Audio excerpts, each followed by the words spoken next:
રાજકોટમાં ન્યૂઝ 18 ગુજરાતી પર પ્રસારિત કરાયેલા અહેવાલની અસર જોવા મળી છે। રાજકોટ મહાનગરપાલિકાની અલગ અલગ 8 ટીમના કુલ 32 સભ્યો પહોંચ્યા। શહીદ સુખદેવ ટાઉનશીપ નબળા બાંધકામને લઈને અલગ અલગ જગ્યાએ તપાસ કરવામાં આવી। તપાસ પૂર્ણ થઈ ગયા બાદ રાજકોટ મહાનગરપાલિકાના કમિશનરને રિપોર્ટ સોંપવામાં આવશે। રિપોર્ટ આવ્યા બાદ મ્યુનિસિપલ કમિશનર પગલાં લેશે। 3 ફેબ્રુઆરીએ શહીદ સુખદેવસિંહ ટાઉનશીપમાં નબળા બાંધકામને લઈને અહેવાલ પ્રસારિત કરાયો હતો।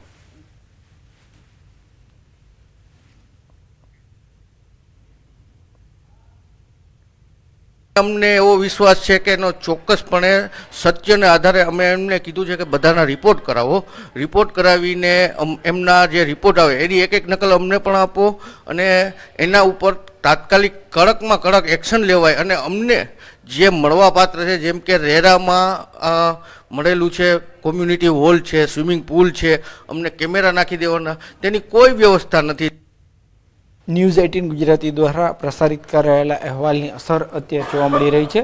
રાજકોટ શહેરના જે સુખદેવસિંહ ટાઉનશીપ છે ત્યાં અત્યારે અલગ અલગ આરએમસીની 8 ટીમો પહોંચી છે। 32 લોકોની જે ટીમ છે તેમના દ્વારા સર્વે કરવામાં આવી રહ્યો છે। ખાસ કરીને આ જે વિસ્તાર છે અહીંયા જે છે લાદી સહિતના અલગ અલગ જગ્યાએ નબળું બાંધકામ થયો હોવાનો અહેવાલ પ્રસારિત કરાયો હતો। અત્યારે અહીંયા ટીમ છે તે પહોંચી છે। આપણે અત્યારે અહીંયા દ્રશ્યો પણ બતાવવાનો પ્રયાસ કરીશ કે જે રીતના અત્યારે અધિકારીઓ છે તેમના દ્વારા અલગ અલગ આવાસમાં જઈ અને જે છે અહીંયા નબળા બાંધકામને લઈને અહેવાલ પ્રસારિત કરાયો હતો। અત્યારે ટીમો પણ દોડતી થઈ છે અને તમામ વિંગમાં જે છે એ સર્વેની કામગીરી પણ હાથ ધરવામાં આવી છે।